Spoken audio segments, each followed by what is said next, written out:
Abertura. Fundo azul. Linha branca horizontal se divide em duas e forma um quadrado que logo se desfaz. Círculo se divide horizontalmente em outros coloridos e se desfazem. No centro, Repórter Justiça. Um mundo inteiro na palma da mão e ao alcance de quase todos. Se tem uma coisa hoje em dia que é muito rara de se encontrar, é alguém que não tem um celular ou tablet para chamar de seu. Laptops e computadores também aumentam a lista de tecnologias cobiçadíssimas nos tempos atuais. Esses equipamentos, atrelados ao uso da internet, podem ser uma verdadeira tentação para muita gente. Rede social. Tamires faz absolutamente tudo pelo celular. Não vive sem o aparelho. Eu costumo mexer no celular da hora que eu tô acordada até a hora que eu vou dormir. É a primeira coisa que eu olho, é a primeira coisa que eu vejo quando eu acordo. Não é meu marido, acho que eu dou bom dia pro celular. E eu estou sempre conectada, estou sempre pesquisando as coisas no celular, estou sempre conversando com as pessoas. E olha que ela não está sozinha, não. A Ana Luísa fica horas pendurada ao telefone. Quando não é falando com alguém, é interagindo nas redes sociais. Eu acabo acordando durante a madrugada para estar olhando o celular, para estar olhando o meu Instagram, para estar curtindo alguma coisa, dando like, comentando e etc. É a vida sendo controlada digitalmente, no bom e também no mau sentido. É disso que trata o documentário O Dilema das Redes. Netflix. We get rewarded by hearts, likes, thumbs up, and we conflate that with value, and we conflate it with truth. A whole generation is more anxious, more depressed. I always felt like fundamentally it was a force for good. I don't know if I feel that way anymore. A pandemia do novo coronavírus potencializou um dos problemas mais comuns da modernidade, a dependência tecnológica. Nesses tempos de isolamento físico, as redes sociais acabaram sendo um dos poucos meios de distração e também uma alternativa para que a gente se comunicasse com o mundo exterior. Uma pesquisa feita pelo laboratório Delete Detox Digital e Uso Consciente de Tecnologias da Universidade Federal do Rio de Janeiro mostrou dados impressionantes. No auge da crise sanitária, 62,5% das pessoas usaram dispositivos eletrônicos por mais de 3 horas todos os dias. 49,1% dos entrevistados fizeram isso por mais de 4 horas. 50,6% dos brasileiros entre 18 e 70 anos costumavam checar com frequência as mensagens recebidas. Desse tempo para cá, tudo passou em torno do telefone celular e do computador. Nenhuma tecnologia teve tanta interatividade ou tantas mudanças em nível comportamental, em nível emocional, em nível ambiental, quanto essa troca de tecnologias com os indivíduos. E até que ponto esse uso deixa de ser normal e se transforma em uma dependência patológica? Você provavelmente já ouviu falar sobre nomofobia. A palavra é tão recente quanto algumas novas tecnologias. Quer dizer, um medo incontrolável de ficar sem o celular ou qualquer outro meio eletrônico. Geralmente, quem é nomofóbico tem um outro transtorno primário associado, como, por exemplo, a depressão, a ansiedade ou mesmo a compulsão. Uma pessoa que tem transtorno do pânico, ela não sai sem o telefone celular, porque ela tem medo de passar mal na rua e não ter como pedir socorro imediato. Uma das características do transtorno do pânico é o medo de ir para longe de casa. Mas com o telefone celular em mãos, ela fica se sentindo segura, então ela fica viciada patologicamente no telefone celular, porque sem ele ela passa mal. Então, essas pessoas que têm um transtorno primário, ansiedade, depressão, compulsão, transtorno do pânico, transtorno de morte corporal, entre outros, são as pessoas que provavelmente vão fazer um quadro de dependência patológica. E não é pelo uso excessivo e diário por muitas horas, é porque tem algo original que potencializa esse uso e faz ela ficar dependente da tecnologia. Ao menor sinal de que algo está errado, a orientação é buscar ajuda médica. Eu tenho uma sensação de ansiedade, eu tenho uma sensação de que eu estou perdendo alguma coisa, que está acontecendo as coisas e eu não estou sabendo, não estou vendo. O estudo comandado pela doutora Ana Lúcia também revelou que 44,3% das pessoas se sentiam mais felizes durante o dia por usar as tecnologias. Em contrapartida, 26,8% ficavam mais tristes quando impedidas de utilizá-las. 17,4% relataram medo ao perceber que não tinham acesso ao celular. Quadros de nervosismo e de rejeição também foram verificados. É como se a pessoa que sofre dessa dependência patológica passasse a apresentar sintomas típicos de abstinência. Mesmo sendo uma dependência tecnológica, não sendo uma coisa química, né, como cigarro, bebida, droga, a pessoa que tem uma dependência, ela passa a apresentar desconforto físico, ansiedade, uma sensação subjetiva de desprazer, de tensão excessiva. A dependência, às vezes, só é percebida quando começa a atrapalhar a rotina do usuário de tecnologia. Quando eu iniciei a faculdade, eu não tinha ainda essa compulsão pelo celular, então eu me dava super bem, tirava notas super altas. E a partir do momento que eu comecei com essa compulsão, me atrapalhou bastante. Toda vez que eu começo um trabalho, eu começo a estudar, eu não consigo focar naquilo, porque eu sempre tenho que estar com o meu celular, olhar, e acabo me perdendo, e às vezes acabo nem conseguindo completar um trabalho, né? Hoje em dia, eu já consigo entender como uma compulsão. Infelizmente, que assim, não é uma coisa, né? Mas assim, eu acredito que já é pelo menos o primeiro passo, porque eu reconheci. A boa notícia é que nem tudo está perdido. A mudança de hábitos pode ser uma saída. Todos nós, as nossas mães, os nossos pais, nos ensinaram uma educação social, como portar em sociedade, como comer, como não comer de boca aberta, não falar com estranhos. A gente teve toda uma educação, mas com as tecnologias não. Nossa geração não teve essa educação desde pequena, então todo mundo é um mal educado digital, porque as tecnologias são sedutoras, nos dão mobilidade, a gente encontra quem quiser e é encontrado em qualquer momento, a gente pode se conectar com qualquer pessoa no mundo inteiro, pode ver tudo do planeta e fora do planeta também, como a gente já viu fotos em Marte, coisas em qualquer parte do planeta e fora dele. Então, é maravilhoso as tecnologias. Nós não somos contra o uso das tecnologias, a gente orienta para um uso consciente. Algumas dicas, então, são essenciais, fazem parte de um manual de etiqueta digital. Utilize o bom senso para que o uso das tecnologias não se torne abusivo. Fique atento às consequências físicas e psicológicas. Verifique se seu desempenho acadêmico ou profissional não está sendo afetado. Não troque atividades ao ar livre para ficar conectado. Faça intervalos regulares durante o uso das tecnologias. E, claro, prefira a vida real à virtual. Que é muito triste, a pessoa sai com a gente para conversar e a gente não larga a tecnologia resolvendo nossos problemas ou falando com outras pessoas, enquanto a pessoa fica ali na nossa frente, à nossa disposição, né? Isso é falta de educação. Vinícius era extremamente dependente da internet. Desde a adolescência, ficava vidrado em tudo o que acontecia no mundo virtual. O tempo todo eu queria saber o que estava acontecendo, o que meus amigos estavam fazendo, o que as pessoas estavam falando.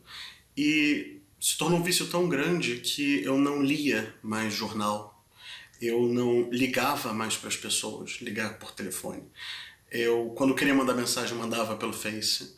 Quando eu queria mostrar um vídeo, eu mandava pelo Face. A mudança veio quando ele foi desafiado a ficar o máximo de tempo longe das redes sociais. E eu fiquei uma semana, fiquei 2, fiquei 3. E vi que eu não sentia mais falta.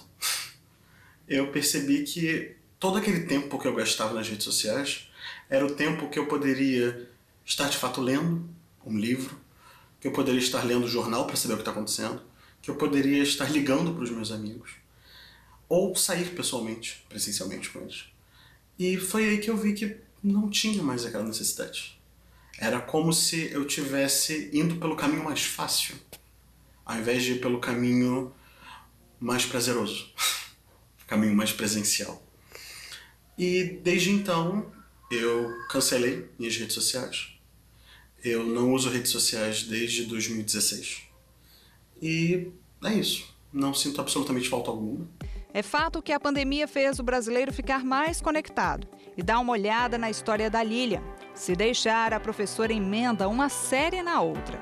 Dá até para confundir os enredos. Eu assisto, assim, por mês, muitas séries. E ultimamente eu tenho visto mais de uma simultaneamente. Não sei explicar porquê, mas aconteceu na pandemia. Antes da pandemia eu assisti uma série inteira, maratonava tudo, terminava uma e depois via outra. Agora não, agora eu tô... Efeito pandemia, talvez. Esses programas me levam para outro lugar, né? Me dão uma sensação de que nem tudo tá um caos, né? Que é bom entrar naquela narrativa, naquela história, naquela realidade. Você já viu aqui brasileiros loucos por redes sociais e por plataformas de streaming. Só que a tecnologia também deixa muita gente doidinha por jogos virtuais. Não é à toa que a dependência de videogame, por exemplo, foi considerada em 2018 uma patologia. Isso é muito grave, porque os adolescentes vão nesses eventos de jogos, os pais levam ingenuamente, achando que estão levando para simplesmente uma brincadeira, para se divertirem, mas muitos deles ficam dependentes desses jogos e passam a usar todos os dias por muitas horas. E o maior número de atendimentos que nós fazemos lá no Laboratório Delete são jovens dependentes de jogos. O Yuri começou a curtir videogame aos 9 anos. Já zerou mais de 100 jogos. Hoje, aos 24, o estudante de engenharia da computação reconhece que faltou limite. Eu já deixei, aula, professor, já deixei de fazer trabalho, atividade. Às vezes estou jogando, o professor está dando aula e eu tenho que estar, às vezes só coloco o fone mesmo, fico escutando e continuo jogando.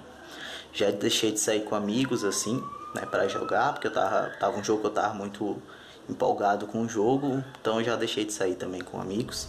Já o Hugo sabe exatamente a hora de parar. Eu acho muito bom, é muito legal, divertido, mas eu tenho que dar umas maneiradas às vezes, porque eu também tenho que estudar, fazer minhas coisas, desenho. E o que eu sinto sem jogar é a mesma coisa. Eu fico mexendo no meu celular, eu fico comendo, ou vejo vídeos. A gente faz uma pausa e volta em instantes. No próximo bloco, o repórter Leonardo Ferreira vai falar sobre compulsão alimentar. Não saia daí. Vinheta de transição. No centro, repórter Justiça.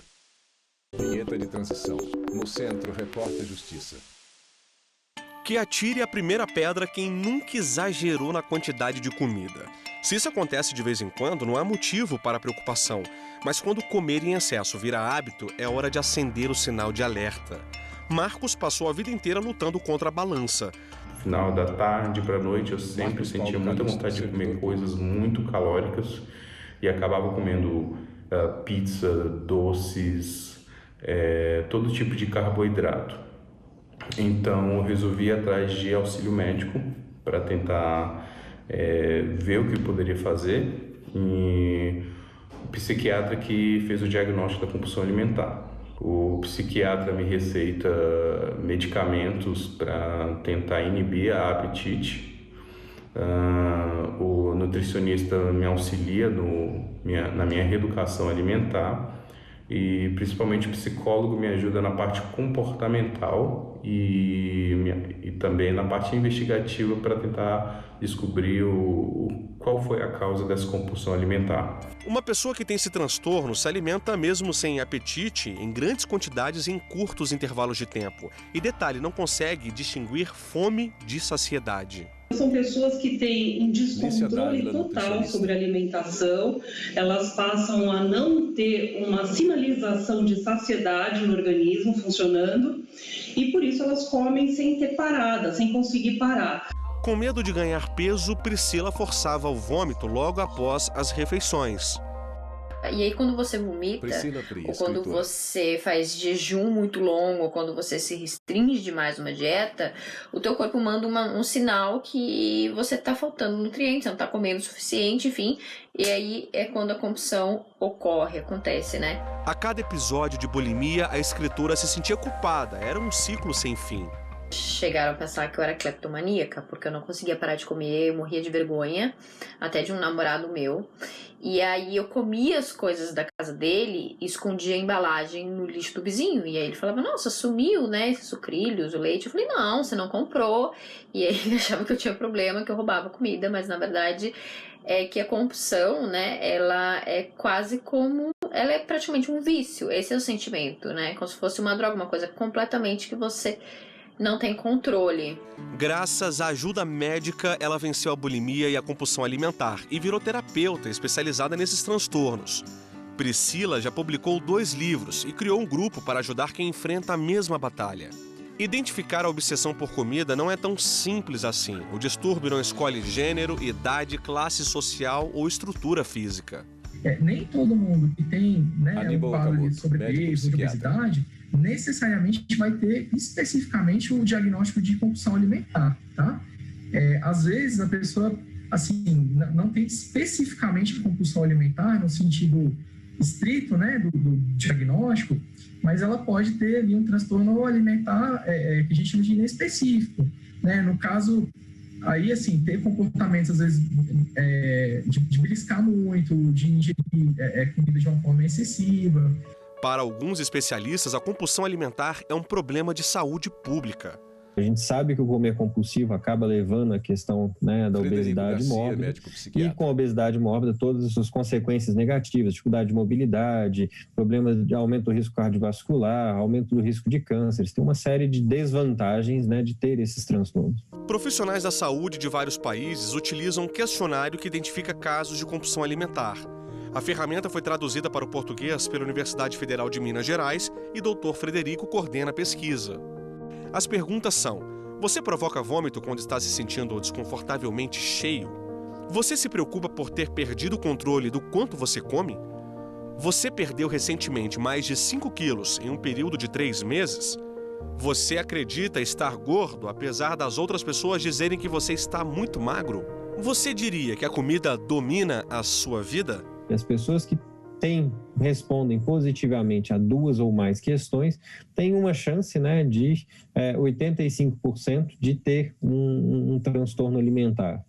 Então, a ideia por trás desse projeto, né, é que a gente proveja essa ferramenta para as equipes de atenção básica, né, médicos de família, as enfermeiras, os agentes comunitários de saúde, para que durante o processo de anamnese, né, de entrevista dos pacientes deles, eles possam, né, utilizar essa ferramenta e, caso ela esteja positiva, aprofundar a anamnese ou encaminhar isso para um psiquiatra ou um médico que tenha uma atenção especial, ou especialidade em transtornos alimentares, né?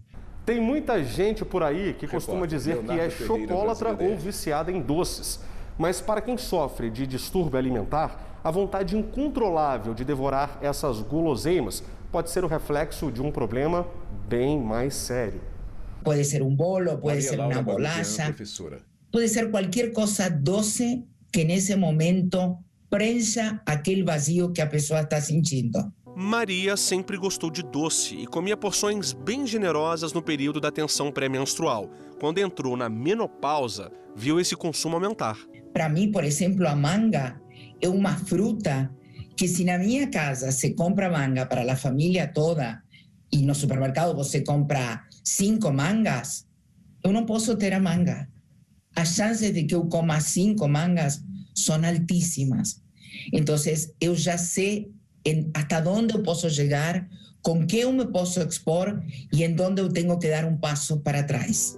Maria é argentina e mora no Brasil há 20 anos. Passou por várias dificuldades nesse período. A saudade de familiares e amigos, a experiência com um filho prematuro, uma doença autoimune e um divórcio. Só que nada disso foi pior do que enfrentar a compulsão por doces. A compulsão é uma coisa que vem na marca da pessoa, é parte da condição da pessoa. E é uma coisa crônica, você vai conviver a vida toda. Com a terapia, a professora aprendeu a identificar os gatilhos que despertam a vontade de comer alimentos açucarados. Nessa luta diária, Maria já conseguiu perder 26 quilos. A compulsão é uma coisa que te afasta e que muitas vezes pode trazer problemas sociais. porque você sente que você perde o controle da situação. E muitas vezes você não quer mostrar-se vulnerável. Então, é muito importante o trabalho terapêutico, o trabalho multidisciplinar. Eu gostaria de dizer-lhe para algum compulsivo que esteja do outro lado da tela que o problema não é a balança. A balança é exclusivamente um reflexo de como a pessoa está convivendo com sua condição. A compulsão por doces pode ser tão forte quanto o vício em drogas, e isso tem explicação. A gente sabe que o açúcar é viciante, ele aciona os mesmos processos cerebrais que acionam uma droga, uma cocaína, o mesmo circuito neuronal de fome e saciedade. Quanto mais cedo o diagnóstico, maior a chance de cura. A legislação brasileira estabelece que o SUS tem que oferecer esse tipo de serviço. Esses pacientes eles são inicialmente acolhidos, né? Passam por uma equipe multidisciplinar de nutrição, de psiquiatra, de psicólogos, e aí há todo um tratamento, seja ele medicamentoso, como de psicológico, e envolve tanto o paciente como o seu ente familiar, para que eles contribuam e tenham um resultado mais apropriado possível. Quando há necessidade de cirurgia bariátrica, a cobertura deve ser feita tanto pelo SUS quanto pelos planos de saúde. Faz a tentativa de tratamentos de ordem medicamentosa e psicológica, e aí sim, esse tratamento, ele sendo falível, né, ele não surtindo efeito, ele não demonstrando que ele seja eficaz, aí sim parte-se para um tratamento cirúrgico, que seria a glossoplastia, que deve ser custeado tanto por um como por outro. Leslie sempre praticou atividades físicas e há 8 anos teve os primeiros episódios de compulsão alimentar. Em pouco tempo, o que era esporádico virou algo frequente. Eu consegui tratar de uma vez por todas a compulsão após começar a estudar sobre a mente, como que funciona a nossa mente. E aí eu consegui então tratar como? Me autoconhecendo. Percebendo qual eram os gatilhos que faziam comer. Eu percebi que a ansiedade era uma das coisas que me fazia comer. A partir do momento que eu identifiquei essa ansiedade, comecei a fazer exercícios específicos para ficar mais tranquila.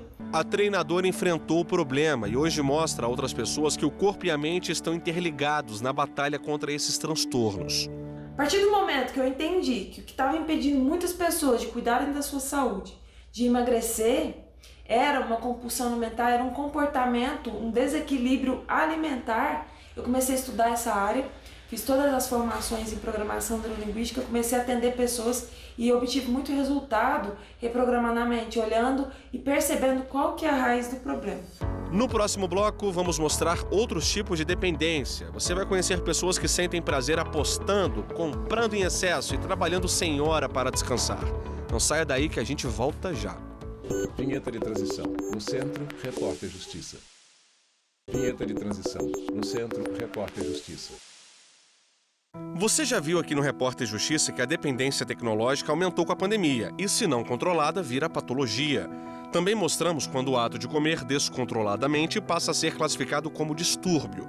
Agora, a gente revela alguns comportamentos que podem indicar uma tendência à compulsão e a outros transtornos. Bingo, pôquer, cartas, caça-níqueis. Em todas essas modalidades, a competição é acirrada e a adrenalina dos apostadores vai lá para cima. Os jogos de azar aumentam os níveis de dopamina no cérebro, gerando uma sensação de bem-estar. Isso faz com que os jogadores repitam o comportamento em busca do prazer. É uma linha tênue que separa a diversão da dependência. Em alguns casos, quem joga chega a perder tudo o que conquistou na vida. A questão do jogo patológico afeta diretamente, né, o funcionamento da família, afeta muitas relações. Então, até porque como afeta diretamente as finanças, né, e nem sempre é dentro de um orçamento, dentro de um controle, isso pode levar à dissolução de casamentos, né, a divórcio, a conflitos com filhos, enfim. Os jogos de azar são proibidos no Brasil desde a década de 1940. O presidente da época, Eurico Gaspar Dutra, alegou que o decreto era para garantir a moral e os bons costumes. A primeira-dama do presidente Gaspar Dutra, dizem que foi ela a idealizadora da criação, né, desse decreto-lei proibindo os jogos de azar. Ela era uma pessoa muito religiosa, muito católica, então entendeu-se na ocasião que seria uma conduta reprimível sob o ponto de vista criminal. Mas, pela legislação, os brasileiros que frequentam um cassino clandestino ou lugares de jogos de aposta não estão cometendo crime. Já houve, em um determinado momento, na época que os bingos voltaram a ser proibidos, um entendimento de que quem estivesse ali jogando num bingo clandestino também seria autuado num termo circunstanciado como incurso na prática dos jogos de azar. Mas esse entendimento não faz nenhum sentido porque a lei é muito clara, né? Quem estabelece e quem explora o jogo de azar, e não quem joga efetivamente, que comete essa contravenção penal. Workaholic, a palavra em inglês é um adjetivo para a pessoa que trabalha muito e não consegue se desligar do emprego, mesmo nos momentos de descanso. Essa foi a rotina da Dídia por mais de 30 anos. As colegas de trabalho, inclusive, falavam para mim assim, relaxa, desacelera, vai embora, o governo não merece esse tanto de hora extra que você faz. Mas eu não fazia hora extra para o governo, eu fazia hora extra para mim, eu fazia hora extra para os meus alunos, porque eu gostava do que eu fazia. A então professora era sempre a primeira a chegar e a última a sair da escola onde trabalhava. Quando decidiu se aposentar, Dídia ficou sem saber como ocupar o tempo livre, mas rapidinho deu um jeito nisso. Eu comprei uma loja e me redescobri no mercado de trabalho. Hoje eu trabalho 18 horas por dia ou mais. Atendo meus clientes pelo Face, pelo Insta, pelo WhatsApp, faço entregas, trabalho na loja de 9 da manhã às 18 todos os dias de segunda a sábado e aos domingos também abro a loja às vezes e quando não estou com a loja aberta eu faço feira, faço entrega, porque eu sou viciada realmente em trabalhar e eu não consigo ficar parada. Metas a serem batidas, jornadas exaustivas. Por muito tempo esse foi o normal no mercado de trabalho, mas posturas vistas como sinônimos de responsabilidade e produtividade têm perdido força. Ainda assim, o comportamento de cada um dentro e fora do emprego pode indicar uma possível dependência.